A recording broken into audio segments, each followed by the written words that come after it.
आज भी इस दुनिया में लड़कियों को बोझ समझा जाता है और उन्हें अपनी मर्जी से कुछ भी करने नहीं दिया जाता। और इन्हीं में से एक लड़की थी मुनीबा मजारी। मुनीबा मजारी जो अभी एक एंकर, आर्टिस्ट, मॉडल, सिंगर और मोटिवेशनल स्पीकर है, लेकिन वो अब है। कुछ साल पहले ये क्या थी, इनके साथ क्या क्या हुआ, हम और आप सोच भी नहीं सकते। उनकी यूट्यूब पे एक बहुत ही फेमस स्पीच है जिसपे 27 मिलियन से भी ज्यादा व्यूज है। मैं सिर्फ इतना कह सकता हूँ कि मैंने इससे ज्यादा प्रभावशाली स्पीच आज तक नहीं सुनी। सैडली ये स्पीच इंग्लिश में है, तो ये उस फेमस स्पीच का यूट्यूब पे पहला हिंदी ट्रांसलेशन वीडियो है। इसे सुनते हुए पहले तो आप दुखी होंगे और उसके बाद इनके साथ जो घटनाएं घटी, जो ये खुद बताती हैं, ये आपके लिए इतनी इंस्पायरिंग हो जाएगी कि आपको इनकी कहानी से, इनकी बातों से और अपनी खुद की लाइफ से प्यार हो जाएगा। आपको ये एहसास होगा कि लाइफ ऐसी नहीं है जैसा हम और आप समझते आए, मानते आए।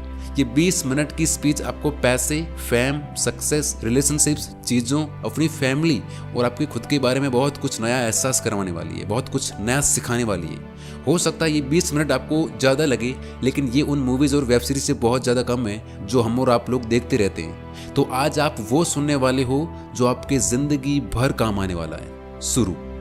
अभी मेरे पास शब्दों की कमी है, लेकिन मैं इसे बर्दाश्त नहीं कर सकती क्योंकि आज मुझे बोलना ही पड़ेगा।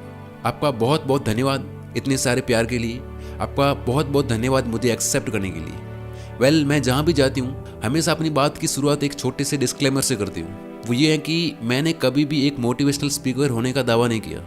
हाँ, मैं बोलती ज़रूर हूँ, लेकिन मुझे लगता है कि मैं एक स्टोरी टेलर हूँ जो जहाँ भी जाती है वहाँ अपनी बात रखती है। ये कहानी एक महिला की है जिसके पास परफेक्टली इम्परफेक्ट लाइफ थी और उसी इम्परफेक्ट लाइफ ने उसको वो बना दिया जो वो आज है। ये उसकी कहानी है जिसने लोगों को रियलाइज़ करवाया कि कभी भी प्रॉब्लम्स उतनी बड़ी नहीं होती, बल्कि हम छोटे होते हैं क्योंकि हम उन्हें हैंडल ही नहीं कर पाते। ये उस महिला की कहानी है जिसने टाइम के साथ महसूस किया कि लाइफ की असली खुशी सक्सेस, पैसा, फेम इन सब में नहीं है। सच्ची खुशी हमेशा ग्रेटिट्यूड में रहती है। तो आज मैं यहाँ हूँ और आज मैं उस महिला की कहानी सुनाने जा रही हूँ और वो मेरी कहानी है। I love you all. मैं शब्दों की शक्ति में विश्वास करती हूँ। बहुत सारे लोग सोचने से पहले बोलते हैं, लेकिन मैं शब्दों की वैल्यू जानती हूँ। The words can make you, break you, they can heal your soul, they can damage you forever. शब्द आपको बना सकते हैं, आपको तोड़ सकते हैं, हील कर सकते हैं और वो आपको हमेशा के लिए चोट भी पहुंचा सकते हैं। तो मैं जहाँ भी जाती हूँ हमेशा ट्राई करती हूँ कि पॉजिटिव वर्ड्स ही बोलूँ। लोग मुझे डिसेबल बोलते हैं, मैं खुद को डिफरेंटली एबल बोलती हूँ। लोग इसको परेशानी बोलते हैं, मैं इसे अपॉर्चुनिटी बोलती हूँ। लोग अगर कमजोरी बोलते हैं तो मैं इसे ताकत या स्ट्रेंथ बोलती हूँ। लोग मेरी डिसेबिलिटी देखते हैं और मैं मेरी एबिलिटी। कुछ ऐसी घटनाएं जो आपकी लाइफ में होती हैं और वो घटनाएं, वो इंसिडेंट्स इतने स्ट्रांग होते हैं कि वो आपके डीएनए को चेंज कर देते हैं। वो इतने स्ट्रांग होते हैं कि वो आपको फिजिकली तोड़ देते हैं। They deform your body but they transform your soul, transform your life. वो आपकी बॉडी को खराब कर देंगे, लेकिन वो आपको पूरी तरह से बदल देंगे। वो इंसिडेंट्स आपको तोड़ेंगे, खराब करेंगे, लेकिन वही आपको अपने बेस्ट वर्जन में ढाल देंगे। और यही चीज़ मेरे साथ हुई और मैं वो शेयर करने जा रही हूँ कि मेरे साथ एग्जैक्टली क्या हुआ था। मैं 18 साल की थी जब मेरी शादी हुई और इंटरनेशनल लेवल पे ये चीज़ मैं पहली बार शेयर कर रही हूँ। मैं एक बहुत ही कंजर्वेटिव फैमिली से बिलोंग करती हूँ, जहाँ अच्छी बेटी उसे माना जाता है जो अपने पेरेंट्स को कभी किसी बात के लिए मना नहीं बोले। मेरे फादर चाहते थे कि मैं शादी करूँ, तो मैंने कहा कि अगर आपको इससे खुशी मिलती है तो मेरी ओर से हाँ है। लेकिन ऑफकोर्स ये एक हैप्पी मैरिज नहीं थी। शादी के 2 साल बाद मेरा कार एक्सीडेंट हुआ, क्योंकि किसी तरह से मेरे हस्बैंड सो गए थे और कार गड्ढे में जा गिरी। वो तो जैसे तैसे कार के बाहर कूद गए और खुद को बचा लिया। I am happy for him, मैं उनके लिए खुश हूँ, लेकिन मैं कार के अंदर ही रह गई और मुझे बहुत सारी चोटें आई। लिस्ट बहुत लंबी है, डरिए मत, अभी मैं बिल्कुल ठीक हूँ।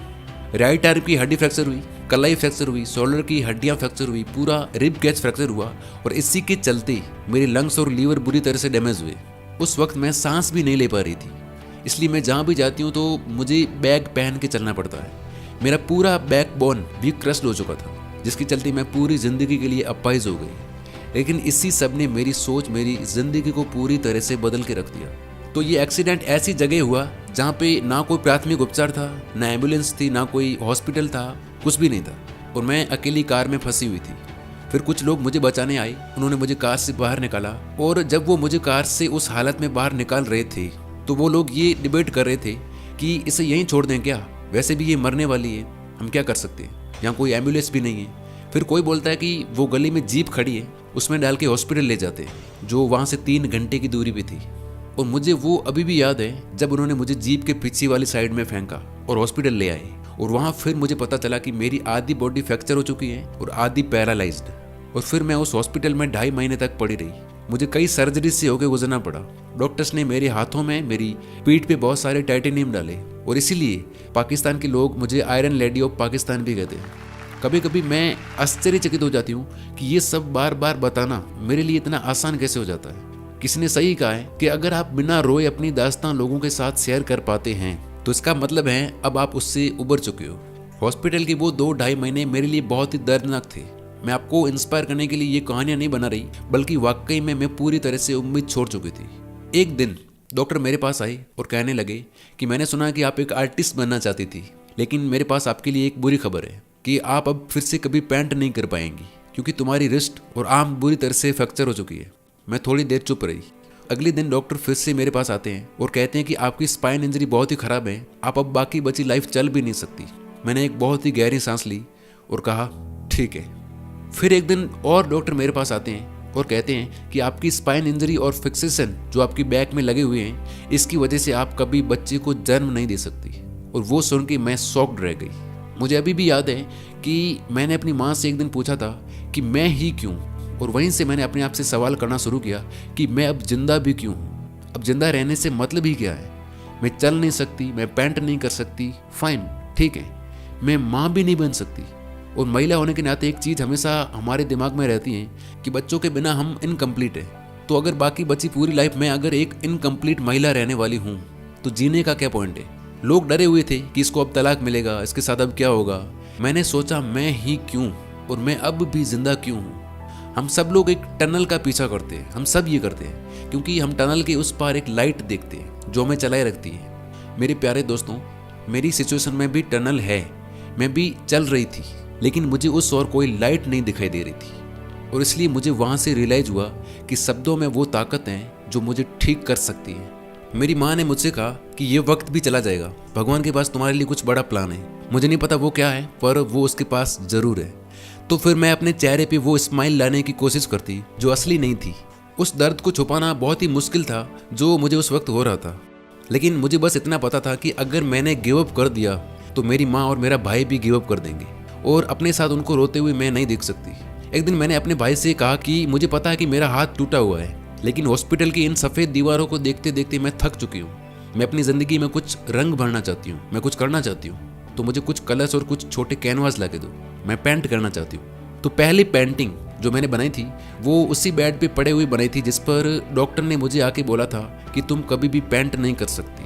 ये बस एक पेंटिंग या मेरा पैशन नहीं था, ये मेरी थेरेपी थी। बिना एक शब्द भी बोले मैं अपनी स्टोरी उस पेंटिंग के जरिए उतार रही थी। और लोग आके अक्सर बोलते थे कि कितनी खूबसूरत पेंटिंग है, लेकिन कोई भी उसमें मेरा दुख नहीं देख रहा था, सिर्फ मैं देख सकती थी। और इस तरह मैंने अपने 2-2.5 महीने हॉस्पिटल में बिताए, रोते हुए और पेंट करते हुए। और फिर एक दिन मुझे हॉस्पिटल से डिस्चार्ज किया गया और मैं वापस घर लौटी। मेरी बॉडी में अभी भी बहुत सारे इन्फेक्शंस थे, बहुत सारी एलर्जीज थी, मैं सीधा बैठ भी नहीं सकती थी। डॉक्टर्स ने मुझे बस बेड पे सीधा सोए हुए रहने को कहा था। और इस तरह मैं 2 साल तक एक ही कमरे में पड़ी रही, बाहर की आवाज़ों को सुनती हुई और ये सोचती हुई कि कभी मैं भी अपनी फैमिली के साथ बाहर जा पाऊंगी और नेचर का लुत्फ उठा पाऊंगी। और उस वक्त मुझे ये एहसास हुआ कि ये लोग कितने लकी हैं, लेकिन ये लोग इस चीज़ को रियलाइज़ नहीं कर पाते। और उस वक्त मुझे फील हुआ कि मैं अपना दर्द हर किसी के साथ शेयर करके उन्हें ये एहसास कराऊंगी कि वो कितने लकी हैं, कितनी भाग्यशाली है, लेकिन फिर भी वो उसे देख नहीं पाते। हमारी लाइफ में कभी ना कभी कोई टर्निंग पॉइंट आता ही आता है। 2 साल और 2-2.5 महीने के बाद मैं व्हील चेयर पे बैठने के लायक बनी। जिस दिन पहली बार मैं व्हील चेयर पे बैठी, ये जानते हुए भी कि मैं बाकी बची लाइफ कभी चल नहीं पाऊंगी, तब मैंने खुद को आईने में देखा और मैंने खुद से बात की। मुझे अभी भी याद है कि मैंने खुद से क्या कहा था, मैं किसी ऐसे चमत्कार का इंतजार नहीं कर सकती जो आए और मेरी चलने में हेल्प करे। मैं घर के किसी कोने में बैठकर रो नहीं सकती। मैं जैसी हूँ मेरे को अपने आप को एक्सेप्ट करना पड़ेगा। तो उस दिन मैंने पहली बार लिपस्टिक लगाई, लेकिन फिर मैंने उसे उतार दिया और मैं रोने लगी। खुद से बोला ये मैं क्या कर रही हूँ, व्हील चेयर पर बैठे इंसान को ये करने की कहाँ ज़रूरत है, लोग क्या सोचेंगे। लेकिन कुछ देर बाद मैंने इसे वापस से लगाई और इस बार मैंने खुद के लिए लगाई थी, क्योंकि मैं अंदर से परफेक्ट फील करना चाहती थी। और उस दिन मैंने डिसाइड किया कि अब मैं सिर्फ अपने लिए ज़िंदगी जीऊँगी, मैं अपने डरों से लड़ूंगी। हम सब में कई तरह के डर होते हैं, fear of unknown, fear of non, fear of losing people, fear of losing money. हम अपने करियर में अच्छा करना चाहते हैं, हम फेमस होना चाहते हैं, हम पैसा बनाना चाहते हैं और इसलिए हम हर समय डरे हुए रहते हैं। एक एक करके मैंने उन सारे डरों को लिखा और मैंने ठान लिया था कि एक दिन मैं इन सारे डरों को जीत लूँगी। क्या आपको पता है कि मेरा सबसे बड़ा डर क्या था? डाइवोर्स। मैं ये शब्द बर्दाश्त भी नहीं कर सकती थी। मैं उस इंसान को छोड़ना ही नहीं चाहती थी जो मुझे अब चाहता ही नहीं था। लेकिन फिर मुझे जब इस बात का एहसास हुआ कि ये कुछ और नहीं बल्कि मेरा डर है, तो फिर मैंने उसे जाने दिया और मैंने खुद को इमोशनली इतना स्ट्रॉन्ग बना लिया था कि जब मुझे इस बात का पता चला कि उसकी शादी होने जा रही है तो मैंने उसे टेक्स्ट भी किया कि I am happy for you, wish you all the best. और वो जानता है कि मैं उसके लिए आज भी प्रार्थना करती हूँ। मेरा दूसरा सबसे बड़ा डर कि अब मैं दोबारा कभी माँ नहीं बन पाऊंगी, और ये बहुत ही ज़्यादा परेशान करने वाली चीज़ थी। लेकिन फिर मुझे रियलाइज़ हुआ कि दुनिया में बहुत सारे ऐसे बच्चे हैं जो सिर्फ एक्सेप्टेंस चाहते हैं, तो रोने से कोई मतलब नहीं है, जाकर किसी को गोद लेना चाहिए। और फिर मैंने यही किया। मैंने अपना नाम अलग अलग संस्थानों और अनाथनाथों में दिया, लेकिन उसमें मैंने ये मेंशन नहीं किया था कि मैं व्हील चेयर पर हूँ और एक बच्चे के लिए मर रही हूँ। मैंने सिर्फ इतना बताया कि मैं मुनीबा मजारी हूँ और एक लड़की या लड़के को गोद लेना चाहती हूँ। और फिर मैंने धैर्य के साथ इंतज़ार किया। 2 साल बाद मेरे पास एक कॉल आता है। मैंने कॉल को पिक किया और सामने से आवाज़ आती है कि क्या आप मुनीबा मजारी हो? यहाँ पर एक लड़का है, क्या आप उसे अडॉप्ट करना चाहती हो? मैंने कहा हाँ, मैं उसे अडॉप्ट करना चाहती हूँ और मैं उसे लेने आ रही हूँ। तो उसके बाद जब मैं वहाँ पहुँची तो एक आदमी वहाँ बैठा हुआ था। पहले तो उसने मेरे को ऊपर से नीचे तक देखा। मेरे दिमाग में चल रहा था कि कहीं ये न सोच रहा हो कि ये खुद व्हील चेयर पे है, ये इसका ख्याल कैसे रखेगी। तो फिर मैंने उसकी तरफ देखा और कहा कि मेरे को इससे जज मत करना कि मैं व्हील चेयर पर हूँ। तो उसने क्या कहा पता है? उसने कहा कि मुझे पता है कि तुम इसकी सबसे अच्छी माँ बनोगी। आप दोनों एक दूसरे को पाकर बहुत ही भाग्यशाली हो। और तब वो बच्चा 2 साल का था और आज 6 साल का है। अब आप लोग मेरे तीसरे सबसे बड़े डर के बारे में जानकर हैरान हो जाएंगे, और ये था लोगों को फेस करना। मैं अपने आप को लोगों से छिपाती रहती थी।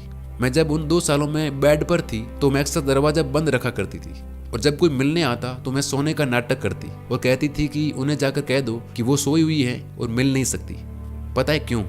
क्योंकि मैं उनकी सिंपैथी, उनकी वो सहानुभूति बर्दाश्त नहीं कर सकती थी जो उनके पास हमेशा मेरे लिए होती थी। सब लोग मेरे से एक मरीज की तरह बर्ताव करते थे।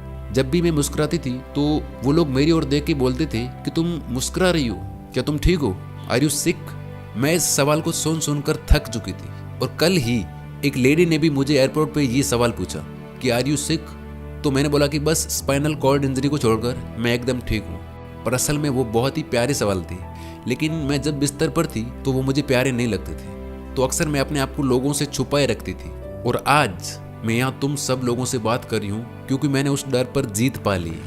जब आप अपने आप को एक्सेप्टेंस देते हैं, स्वीकार करते हैं चाहे आप कैसे भी हो, तो फिर दुनिया भी आपको मान्यता देने लगती है। ये सब पहले खुद के अंदर से शुरू होता है। मैं UN वुमेन पाकिस्तान की नेशनल गुडविल एम्बेसडर बनी। मैं बच्चों और महिलाओं के अधिकारों के लिए बोलती हूँ। मैं BBC 100 वुमेन 2015 में फीचर हुई। मैं फोर्ब्स 30 2016 में भी हुई। और ये सब अकेले नहीं हुआ। तुम सब अपने करियर बनाने की कोशिशों में लगे हुए हो। तुम्हारे पास ज़िंदगी में बड़े बड़े सपने हैं, बड़ी बड़ी तमन्नाएं हैं, लेकिन हमेशा एक चीज़ याद रखना कि सफलता के रास्ते में हमेशा हम होता है, ना कि मैं।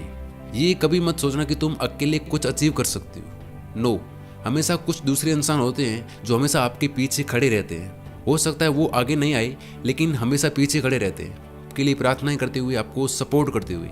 उस इंसान को या उन लोगों को कभी मत खोना, कभी भी नहीं। चाहे मैं ये कितना ही कहूँ कि I couldn't find a hero so I become one, लेकिन फिर भी मेरी ज़िंदगी में 3 लोग हैं जिन्होंने मेरी ज़िंदगी को पूरी तरह से बदल दिया, और मैं हर दिन उनसे इंस्पिरेशन लेती हूँ। पहले है Walid Khan. Army public school Peshawar में एक टेररिस्ट अटैक हुआ था, जिसके बारे में सबको पता है, जहाँ पर टेररिस्ट ने एग्जामिनेशन हॉल में एंटर करके बच्चों को मारा था। और उस दिन ये बच्चा वलीद खान, जो मेरा रियल लाइफ हीरो है, वो एग्जाम हॉल में बच्चों का ध्यान रख रहा था। उन लोगों ने 3 बार इसके चेहरे पे और 5 बार इसकी बॉडी पे शूट किया। जब मैंने पहली बार वलीद खान को व्हील चेयर पर बैठे हुए अपनी ओर आते हुए देखा तो उसका पूरा चेहरा बिगड़ा हुआ था। उसके हाथ पैर और मुंह पूरा फ्रैक्चर था। वो ना बोल सकता था, ना स्मेल कर सकता था, और ना ही ठीक से खा सकता था। और मैं ये सोचती रही कि मैं अब इसे क्या कहूँ। और जब मैं ये सोच ही रही थी तब वो मेरे पास आता है और पूछता है कि क्या आप ही मुनीबा मजारी हो? मैंने धीरे से हाँ बोला। तो उसने बोला चलो एक सेल्फी लेते हैं। और उसकी वो सेल्फी आज भी मेरे पास है। वो अपने आप में बहुत खुश था, उसे किसी की परवाह नहीं थी, और वो आज भी उसी स्कूल में पढ़ने जाता है। वो कहता है कि टेररिस्ट चाहते थे कि मैं नहीं पढ़ूं, लेकिन मैं पढ़ूंगा और एक दिन डॉक्टर बनूंगा। उनसे बदला लेने का मेरा यही तरीका है। मेरा दूसरा हीरो, मेरा बेटा नाइल। मैंने इस बच्चे से बहुत कुछ सीखा है। सबसे पहले patience, how to be patient. ऐसे वक्त में पैसेंस कैसे रखें जब आप जानते हो कि आपकी माँ चल नहीं सकती, आपके साथ बाहर खेल नहीं सकती। ऐसी स्थिति में भी कैसे शांत रहे, ये मुझे मेरे बच्चे ने सिखाया। वो फुटबॉल से बहुत प्यार करता है। जब हमने उसे पहला फुटबॉल दिलाया था तब वो 4 साल का था, और मुझे आज भी याद है कि वो एक दिन रूम में आया और मुझसे बोला कि चलो मॉम फुटबॉल खेलते हैं। उसने फुटबॉल को मेरे पैरों के सामने रखा और बोला कि चलो इसे किक मारो। और उस दिन मैंने खुद को डिसेबल्ड फील किया। मैंने बोला कि मैं बॉल को किक नहीं मार सकती।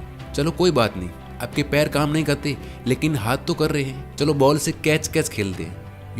उस दिन उसने मुझे रियलाइज़ करवाया कि जब भी आपको लगे कि आपका ग्लास आधा खाली है तो ये भी देखना कि आधा भरा हुआ भी तो है।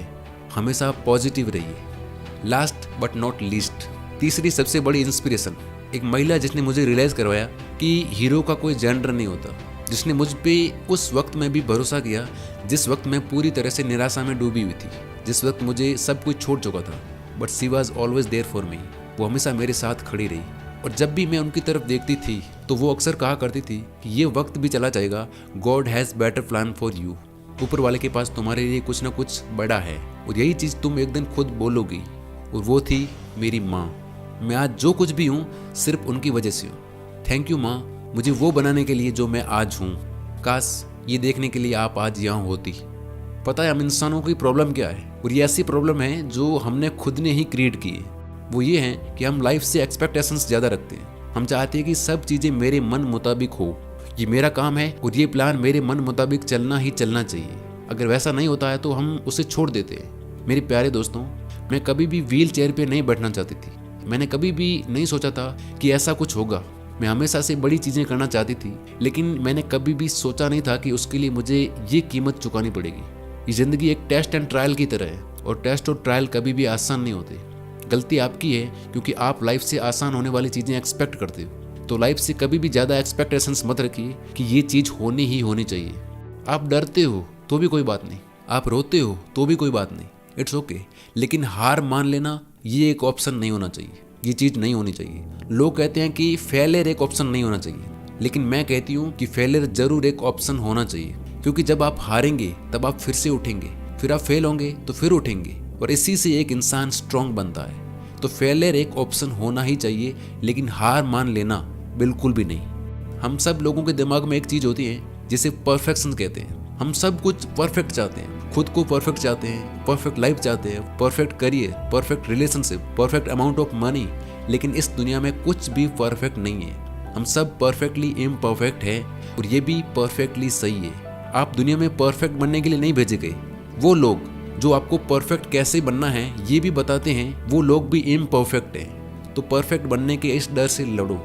मुझे याद है जब मैं भी परफेक्ट थी, लोग मेरी तारीफ करते थे कि तुम अच्छी हो, तुम लंबी हो, यू आर परफेक्ट। लेकिन अब मुझे देखो, तो तुम्हें लोगों के लिए अच्छा नहीं दिखना है, तुम्हें इसलिए परफेक्ट नहीं बनना है कि लोग ये चाहते हैं। अगर आपकी आत्मा अंदर से परफेक्ट है तो सब ठीक है। हम इस चीज़ की बहुत फिक्र करते हैं कि लोग क्या कहेंगे।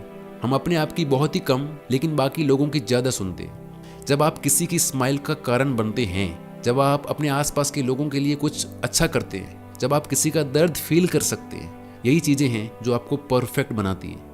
मैं जहाँ भी जाती हूँ तो मेरे चेहरे पे हमेशा स्माइल रहती है। तो लोग मुझसे पूछते हैं कि तुम हर वक्त स्माइल करते करते इससे थकती नहीं हो, क्या सीक्रेट है? मैं सिर्फ एक चीज़ बोलती हूँ कि मैंने उन चीज़ों के बारे में चिंता करना बंद कर दिया है जो मैं खो चुकी हूँ, जिन लोगों को मैं खो चुकी हूँ। चीज़ें और लोग जो मेरे साथ होने चाहिए वो मेरे साथ हैं। और कभी कभी किसी की अनुपस्थिति, किसी की एब्सेंस ही आपको अच्छा इंसान बनाती है। और मैं इसलिए भी स्माइल करती हूँ बिकॉज मैं जानती हूँ कि अगर मैं स्माइल कर सकती हूँ तो मुझे देखकर और लोग भी जरूर करेंगे। वास्तव में हम सब लकी होते हैं, लेकिन ये चीज़ हम कभी भी रियलाइज नहीं कर पाते। इस दुनिया में ऐसे बहुत से लोग हैं जो आपकी तरह जिंदगी जीने के सपने देखते हैं। आपको इस चीज़ का कोई आइडिया नहीं है। आप हर सेकंड में सांस ले पा रहे हो, इसके लिए अपनी लाइफ को सेलिब्रेट करो। हम दिन के एक ही रूटीन में अपनी लाइफ के 75 साल निकाल देते हैं और हम इसे लाइफ कहते हैं। अगर आप अभी तक ये सोचते रहते हो कि मैं यहाँ क्यों हूँ, मेरे साथ ये क्यों हो रहा है, अगर आप अभी भी इस तरह से कंप्लेन करते रहते हो तो आपने अब तक ज़िंदगी जी ही नहीं है। आप अपने लिए बहुत मेहनत करते हैं, अपने लिए पैसे बनाते हैं, ये सब आप अगर सिर्फ अपने लिए करते हैं तो दैट्स नॉट लाइफ। तो ये ज़िंदगी नहीं है। आप बाहर जाके ऐसे लोगों को ढूंढते हैं जिन्हें कुछ मदद की ज़रूरत है, आप उनकी लाइफ किसी तरह से बेहतर बनाते हो। और जब आपको ये रियलाइज़ हो कि आपकी वजह से किसी की ज़िंदगी बदली है, किसी ने हार नहीं मानी, यही वो दिन है जिस दिन आप सच में जिए हो। यही है असली ज़िंदगी। आपके पास जो कुछ भी है उसके लिए ग्रेटफुल रहिए और आप देखेंगे कि आपके पास और आता रहेगा। लेकिन अगर आप रोते रहे, उन छोटी छोटी चीज़ों के लिए कंप्लेन करते रहे जो आपके पास नहीं है, तो आपके पास कभी भी ज़्यादा नहीं आएगा। कभी कभी हम उन चीज़ों के बारे में सोचने में इतने बिजी हो जाते हैं कि हम उन बड़ी बड़ी चीज़ों को सेलिब्रेट करना, उनके लिए खुश होना भूल जाते हैं जो हमारे पास ऑलरेडी है। ये कहना बहुत दर्द देता है कि मैं चल नहीं सकती, ये हर्ट करता है, लेकिन फिर भी मैं अपने आप को अनलकी नहीं बोलती, क्योंकि कभी हार ना मानना यही ऑप्शन है ज़िंदगी जीने का। सो मैं अपनी बात एक छोटे नोट से ख़त्म करूँगी। अपनी ज़िंदगी को खुशी से जियो। आप जहाँ भी हो, जैसे भी हो, अपने आप को स्वीकार करो। Be kind to yourself. मैं फिर से कहती हूँ, be kind to yourself. अपने आप से प्यार करो। लाइफ बहुत ही कठिन होगी, यहाँ बहुत से ट्रायल्स होंगे, लेकिन यही चीज़ आपको मजबूत बनाएगी। Never give up. कभी हार मत मानो। और असली खुशी पैसों, फेम या सक्सेस में नहीं है। मेरे पास ये सब कुछ है, लेकिन मुझे ये सब नहीं चाहिए था। असली खुशी है ग्रैटिट्यूड में। तो हमेशा लोगों के लिए, चीज़ों के लिए और उन सब के लिए ग्रेटफुल रहो जो आपके पास ऑलरेडी है। Be grateful, be alive and live every moment. Thank you.